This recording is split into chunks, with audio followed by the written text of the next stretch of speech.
What is going on, all my fishy friends? Hey guys, I see a lot of faces in here right now. I see old Pacific Northwest prepared outdoorsman in here. Yeah, he won our last giveaway, guys.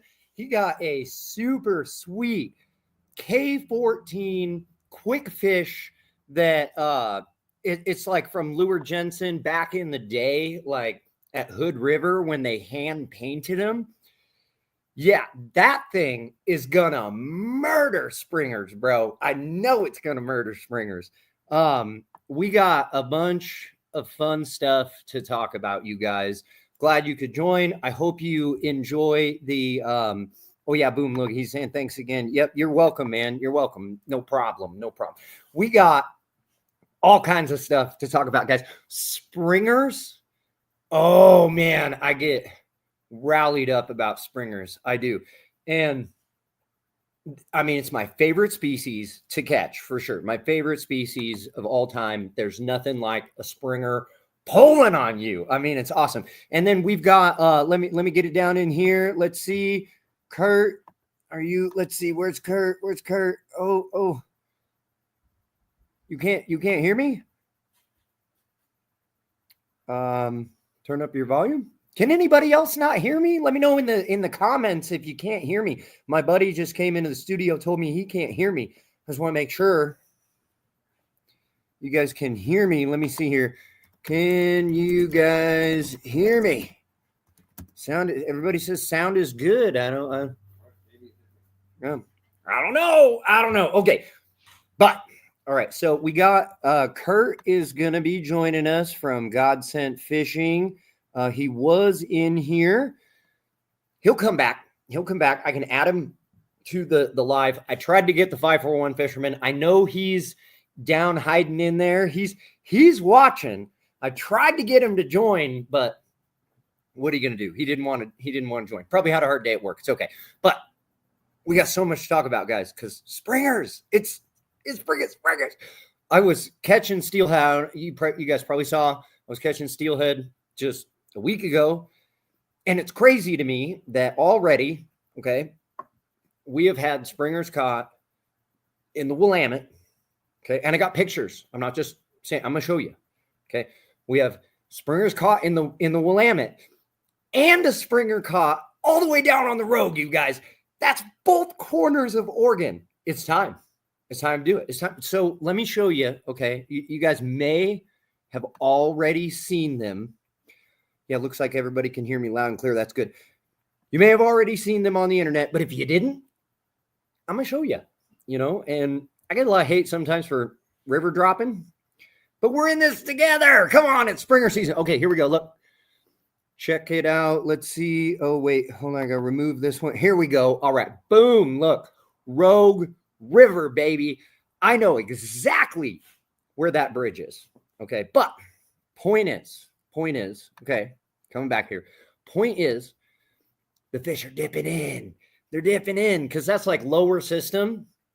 And that's definitely good on schedule because I'll be fishing still lower system, but higher up, like further away from the bay. Come like April, and if the fish are already, yeah, it's going to be great. It's going to be great. Okay, so then guys, we've got this one over here was on the Willamette right here. Check it out. Okay, I'm not sure who this person is.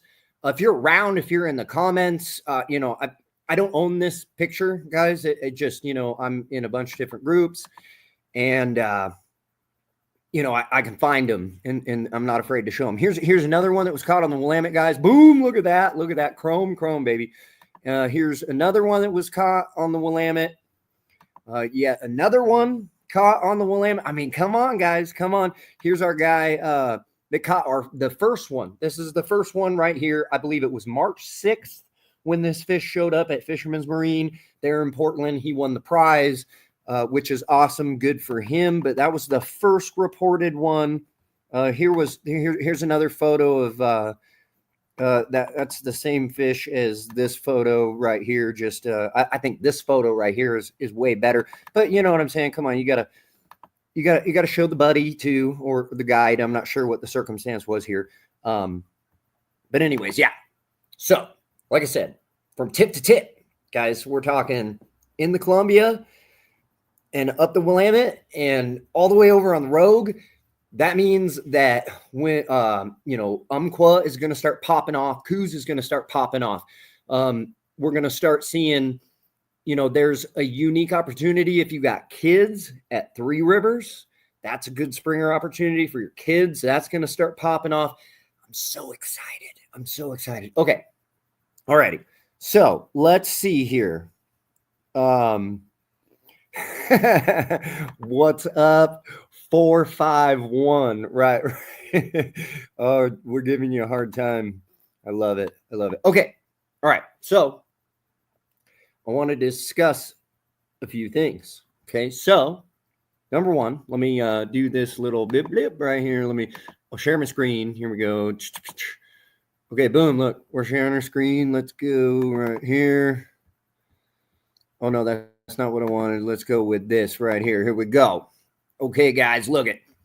So the regulations, they got the 2-rod validation thing going on the Willamette River again from March 1st until August 15th. That's a big window, but we can run 2 rods for the old hatchery Chinook skis.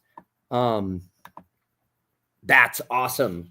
I mean, come on, dude. 2 rods for a salmon, like that's unheard of. It really is. Let's see. Oh, look at this. We got Don Best is chiming in here. I love it. The Sultan said that his boat has landed 3 since Thursday. Yes. I'm stoked, bro. I'm so stoked. Okay. All right. I'm getting ahead of myself. Okay. So I want this to be interactive too, not just me talking. So let's use the comment section as much as we possibly can. Who knows of any? I haven't digested too far. I'm going to do that here really soon in the regulations, but I haven't digested super far yet on like what we've seen change this year. I did see that they got the 2-rod validation again for the Willamette for us to troll plugs, 2 rods and all that. But is there anything else that anybody noticed? I know that I remember hearing them talking about like a new validation for fishing for Chinook in the ocean. I'm not sure if that ended up into fruition. I didn't see an option to purchase anything. We're, not really doing the ocean fishery yet, so I wouldn't be surprised if it did happen that we didn't see that like just before the season. Of course, I think they have to put them out at the beginning of the year. I might be wrong, but I was looking at the regulation updates and kind of just peering around and trying to see. One thing I noticed is that, with the old books, we had the like highlighted in yellow, all the new stuff. And it seems like with some of these e-regulations, it can be a little harder to figure out like what's new, nobody's really chimed in. I mean, maybe there's not any kind of new regulations and whatnot. Okay. Let's talk what everybody's rocking. So I went by the Central Oregon Sportsman Show. Let's see if we got Kurt in here yet. I don't see him. I'm going to send him a new invite here really quick.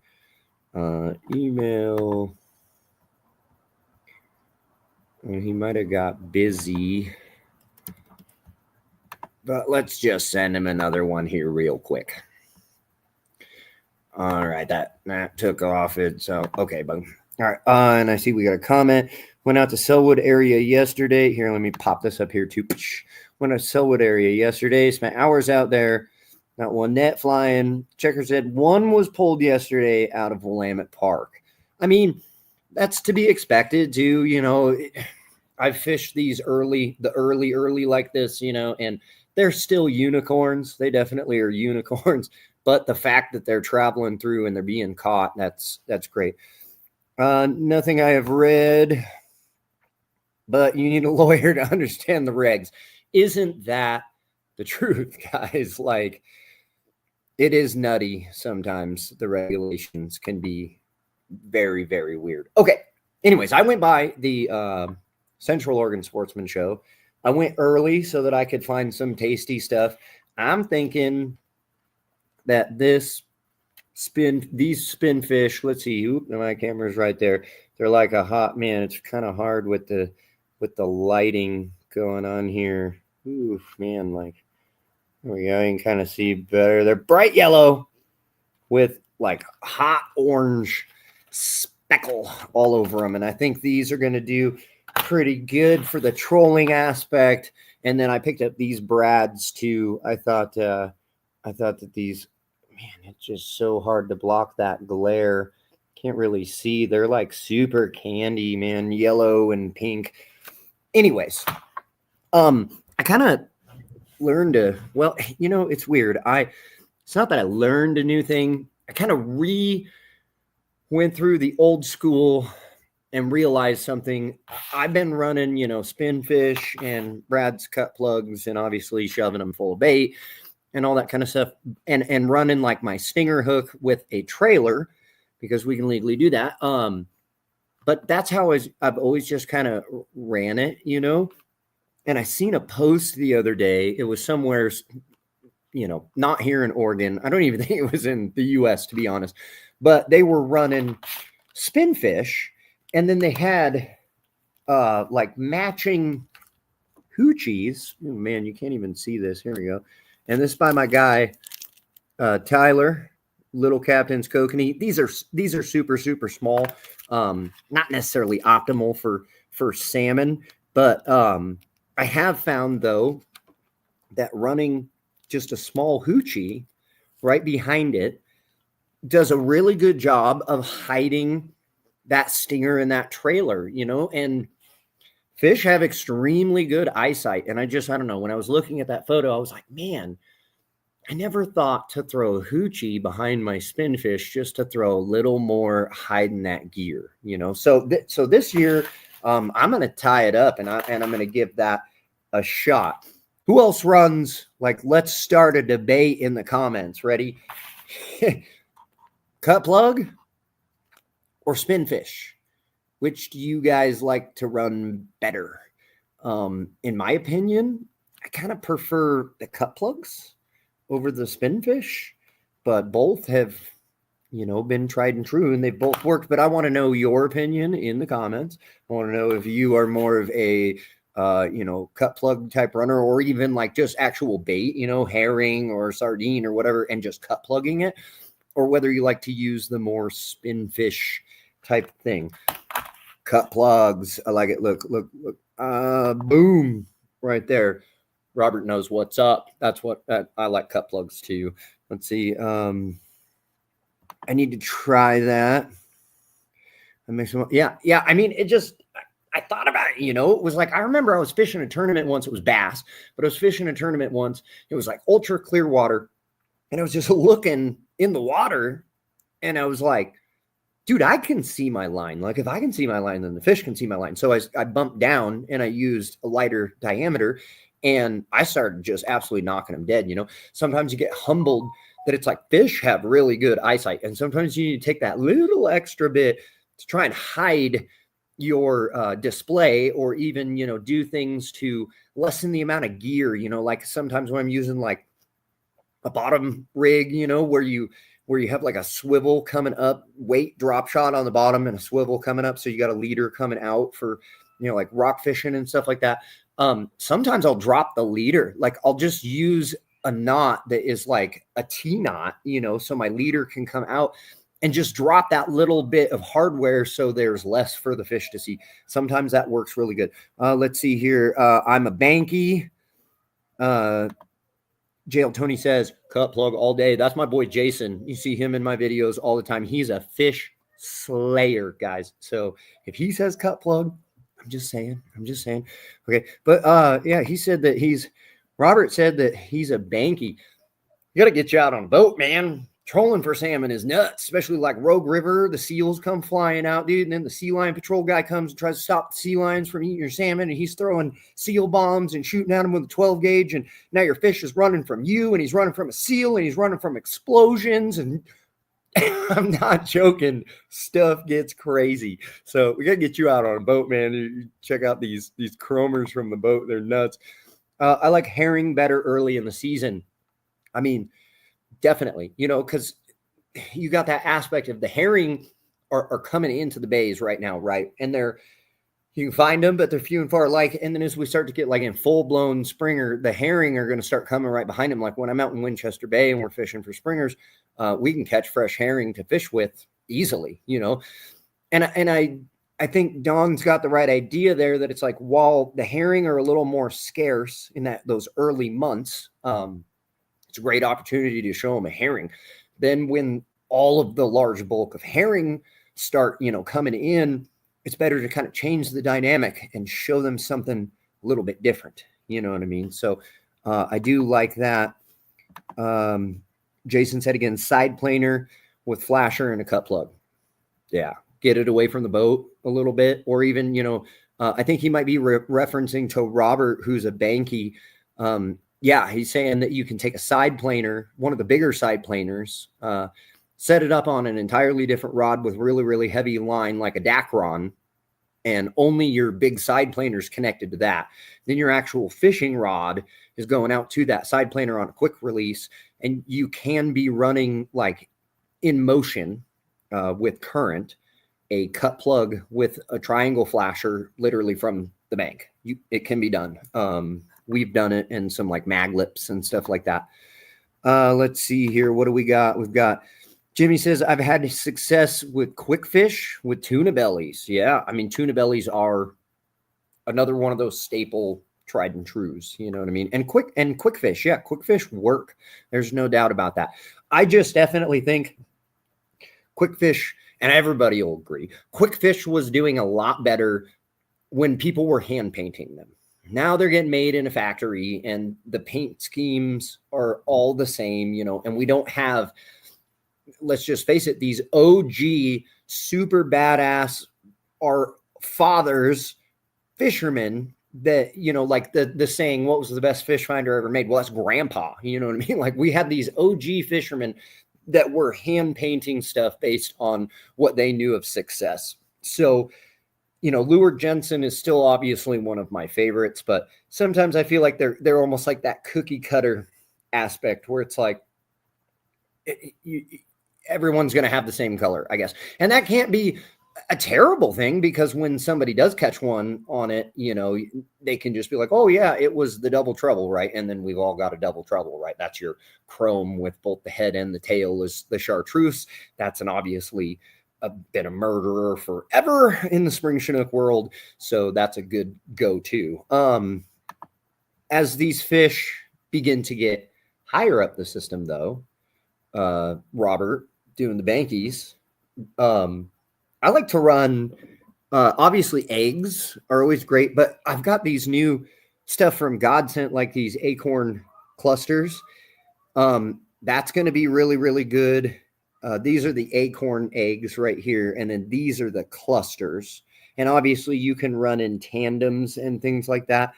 What's going to be really cool about this, and obviously I got, like every different possible color and everything. I wish Kurt was in here right now. Godsent Fishing, he makes all of these, and he can make me custom colors and things like that. But what's great is I've been in scenarios where I can use more of an artificial egg and kind of save on the my salmon eggs, because early in the season, a lot of times what I do, guys, some of my fall fish, I will save eggs because I'm a firm believer in species, right? So if I'm fishing for steelhead and I want to use eggs, I'm going to want to use steelhead eggs. I will use trout eggs because we are in the same genus family. I don't think like that matters too much. But for example, like if I'm fishing coho, I want to have coho eggs. If I'm fishing for Chinook, I want to have Chinook eggs. If I'm fishing for steelhead, I want to have steelhead eggs. And in the spring, I usually have that, like these eggs that I've safeguarded from the fall because they are Chinook salmon genus. And I don't want to go through those eggs really quick. So these give me that opportunity to be able to use these plus just a little bit of that so that it has like scent and whatnot from those eggs. So I'm still using my eggs. I just don't have to use as much of my eggs. And I think these are going to be a game changer for me on keeping more bait and more success, because we all know that, I mean, if you're tried and true like me, it comes down to that whole, you've got good bait, that you've safeguarded and you've held on throughout the year. And then that gets you into your first hen. And then that hen makes you more bait. And then you catch more fish. And then you get more eggs to make more bait. And you start that cycle again. And then ultimately trying to basically do the same thing as you're done with as the springers start to calm down, safeguarding some of those eggs going into the fall season so you can start that chain all over again. But there is lots of guys too that also just simply run the old jig right underneath the bobber for springers, and it works. You know, like I've seen on the Umpqua, the North Umpqua, to be fair. I've seen a lot of guys bang springers on just these underneath of a bobber. They're usually always like black and dark blues and purples. They're never bright like oranges or reds. There's a little hidden tip for you, just my observation that I've seen. It seems like that does a really good job, a jig, but colors that I wouldn't really think to use, you know, purples and blues, you know, like I think to use that stuff like twitching later in the fall, but not so much in the spring, you know. So anyways, so let's see. I don't no other comments. Everybody's being quiet in the comment section. What's going on here? You know, if you haven't subscribed to the channel already, do it. Right? Like we got Pacific Northwest Prepared Fisherman in here. He can personally tell you, like we do giveaways. I don't know if old Brian Johnson is in here. He was our last, we did a steelhead video and we just stopped at a spot to look at the river, like up at the high headwaters of the river. We were doing a drift, an all day drift. We just picked a random fisherman, me and the 541 fisherman. We just picked a random fisherman. His name was Brian Johnson. And we gave him, dude, I don't even know, probably like $150 worth of BNR beads and just all kinds of different beads, But so if you haven't subscribed, do that, because we do all kinds of learning tutorials. We talk fish like we're doing right now. We educate. We got stuff for beginners. We got stuff for advanced guys. We give gear away. We do all kinds of stuff. And really, honestly, some of my diehard fans in here, you know, I'm surprised that nobody has noticed yet that my channel has memberships. And if you are a member in memberships, one of the perks of being a member is that I've obligated to have you in a fishing video. Now, obviously, it has some stipulations. Like, for example, if you live in Montana and you want to use that perk, it's up to you to get yourself here to Oregon to be able to be a part of it. You got to come to where we're filming. But if you're a member of the channel, and it is a paid subscription, but you can get in fishing videos, you can do all kinds of stuff. But obviously, you don't have to be a member to win stuff and stuff like that too. So I was just throwing that there. I just thought it was funny that nobody's really noticed yet that, you know, I've had people all the time. They're like, man, I would love to go drift the river with you, end up in a steelhead video or a salmon video or whatever. And I literally have a membership with a perk for that. So yeah. And obviously I got to throw this out there too. It's cheesy. I'm sorry, but you can always donate to the channel. There's an ability to do what's called a super chat, and you donate towards the channel, towards stuff that we're doing. I use that type of stuff to, you know, put stuff on the wall here that we're going to pull off, do for giveaways, all kinds of stuff. Yeah. Anyways, but let's see here. I got some new comments here. We got Jimmy is saying that bobber and jig for springers on the Umpqua, huh? I guess I'll have to try since I live in Roseburg. Oh, yeah, there you go. No, I'm telling you, man, so again, I'm not ashamed. People can hate me all they want. I don't care. We're talking North Umpqua River. We're talking up Swiftwater. You know, if you live in Roseburg, you know what I'm saying, Swiftwater. It's not like it's a secret, okay? But yeah, in those deep pocketed channels while everybody is throwing eggs, I've seen some guys go in with jigs, and like I said, they're always purple and blue and black and darker colors, but I've seen them bang them right around all dudes that are floating all different cures, you know, and it's I'll see them limit. So they're catching 2 and they're like mixed in between all the other fishermen and all the other eggs and presentations and everything. And it's like, it's not hard to notice that the salmon ignored everything else and went to that jig, so maybe worth a try. Yeah. And then let's see here. We got Jimmy saying quarter ounce, he's guessing. So the jig doesn't necessarily matter when you're fishing that deep hole up there, because at Swiftwater, you got to use like a 3-ounce bobber, something that's like way bigger and heavier. And it can be kind of hard to get a hold of a 3-ounce salmon stalker bobber. But, right behind that big current flow is where the fish are hanging out. And you got to have that heavy salmon stalker, like 3-ounce. They do even do the 4 ounces. But the idea is that that's got to drop down, in the topography of the river, like immediately after that, like rapid, because there's a deep pocket hole underneath of it, and that's where the fish are hanging out. So if you're using, a 1-ounce bobber or something like that, you're drifting right over the hole and you're never even dropping down to the fish. So you can see where the size of the jig doesn't necessarily matter so much, because the bobber weight, the 3-ounce bobber weight or whatever, is shoving this all the way down there really quick and fast. So, but yeah, I would base pretty much the size of jig that you want to use off of that bad boy, the hook, right? Because as you change size of your jig, it's going to translate to hook. And like this one I'm holding right here, I want to say is a 1/4 ounce. And to me, I don't know if I want to fight a springer on that small of a hook. I think I might want something a little bigger. just my opinion. So, anyways, okay. All right. So in this coming months, I'm going to try to get up to the Willamette. I know for sure that the channel, we have scheduled to do a sturgeon endeavor.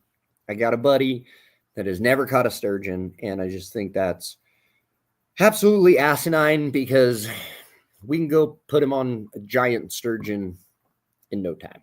So we're going to go do that, and we're going to film that. But obviously, while I'm up on the Willamette with all these springers running around, what do you think is going to happen? Well, obviously, I'll probably launch it like Fred's. I'll probably want to go like fish sturgeon up towards like Swan Island, and there's a lot of space in between to troll. And then I don't think it'll take too long to catch a sturgeon or two and make his body sore. If you know, you know. And then I can start trolling back and maybe we'll hook some sturgeon, and maybe we'll get lucky enough to hook a springer all in the same day. That would be a freaking sweet video, dude. Sweet video. But who knows? But so I'm planning on being in the Willamette area pretty soon. So I'll do my due diligence to keep you guys updated on what's going on with them. And if you follow the channel too, you know that I do the steelhead report, and steelhead season is all but over. That's why I haven't released a new steelhead report. Maybe I should start doing the like spring Chinook report. Tell me what you guys think in the comments. Like if you enjoy the steelhead report, I might be able to do the same thing for like spring salmon report. Sometimes I get death threats over them, but you know what? That's okay. I like telling you guys where the fish are, and I like telling you what's up, so whatever, it's all good. The support that I receive from you guys in return, the haters can hate, I don't mind at all. But looks like I got some people that are saying that would be awesome. Yeah, I got guys. Oh, and that reminds me, in April, I'm gonna be hitting the Rogue for springers. A whole bunch. Okay. The lower sections of the Rogue. And I got a buddy who I also tried to get on the live stream tonight, but he couldn't make it. But his name is Brandon, and I want to show you this right here. Here we go. I just kind of took a screenshot. But anyways, Brandon, he runs Fish in the Elements Guide Service. And you can see right there, we got his phone number right there, 541-660-2650. Brandon is going to be, he's got seats available in April. And like, dude, I mean, look at the man's picture, okay? Like, I've known him for a long time. This dude knows the Rogue. He knows the steelhead. He knows the salmon. He knows all of that, dude. He does it all the way from Gold Beach all the way up to, Coal River Fish Hatchery. So he knows like all of the sections of the Rogue. And if he has seats available in April, I'm telling you, whoever's in those seats on his boat down in the lower section of the Rogue, they're getting into some springers. And they're going to be big, fat, giant chromers getting chased by sea lions and crazy stuff like I was saying earlier, okay? I want to say it's $200 a seat. He's a good guy. He's a good fisherman. He will put you on the fish. I told him that although he couldn't join the live tonight, I would still shout out to him and his company for sure. Definitely got to go and fill those seats, guys, because he's not going to have seats available for too long. I can promise you that. Another big shout out again to Kurt with God Sent Fishing and all the wonderful stuff that they do and do for my channel, do for the fishing community, the stuff that they do for veterans, guys. Like, that should hit it home right there. Like, that company takes care of veterans. You know how many times I've stopped by the God Sent factory over there in Waldport, okay? And I'll stop by to go see Kurt, see what colors are working over there on the, I'm going to do this right because I've had a lot of you criticize me, on the Alcy, not Alcy, Alcy. Anyways, check in with Kurt, and he's got veterans in there, like not one, not two, multiple. And he's taking these guys and he's helping, putting them to work and keeping them busy and keeping their spirits up. And there's money donating, getting back into veterans and everything. Great company. And they make really good stuff too. So definitely big shout out to Kurt as well. And he's going to be going with me in April to the Rogue. So he'll be in those videos. But I see here we've been live for 45 minutes. We've talked a whole bunch. Just wrapping up. Like I said, we've got fish, guys. We've got the springers. They're coming into the old Willamette River. We're seeing lots and lots of fish already getting banged in the Willamette. We got this fish right here that showed up down in the lower Rogue. We got salmon coming into the state of Oregon from tip to tip. I haven't heard anything going on in like the Umpqua Bay and whatnot. I would not doubt, though, that if you were in like the Umpqua Bay or you were in like the Coos Bay, that those fish are not bumping in. Like, there probably is some fish that are already pushing up the river, but I'm almost certain that right now they're at least bumping in and out of the bay with the tides. You know what I'm saying? So they're staging outside of the bay, out in the ocean. And then when the high tide is coming in, they're pushing their nose and coming up into the bay, right? And they're checking it all out because they're still in the salt water, and that metamorphosis isn't, beginning to take its toll on the fish at all yet. And then a lot of them are actually just turning around, and when the low tide starts to go out, the outgoing tide, they'll push back out into the ocean before the group, societally all decides that it's like, hey, it's time for us to start moving up the river. But I'm almost certain that if we're seeing fish up into the Willamette, we're seeing fish up into the Rogue, there's no reason to believe that stuff like the Coos and the Umpqua and the Tillamook Bay and, all of those are not seeing fish being pushed in and out on those tide phases. So get out there, get those fish. I'm going to do the same thing. It's time for me to go hang out with the family because I'm a big family man too. So again, make sure to subscribe to the channel. Definitely go check out God Sent Fishing. Definitely go check out Brandon Rainwater with Fish in the Elements Guide Service. Check them all out, guys. Until next time, we'll see you.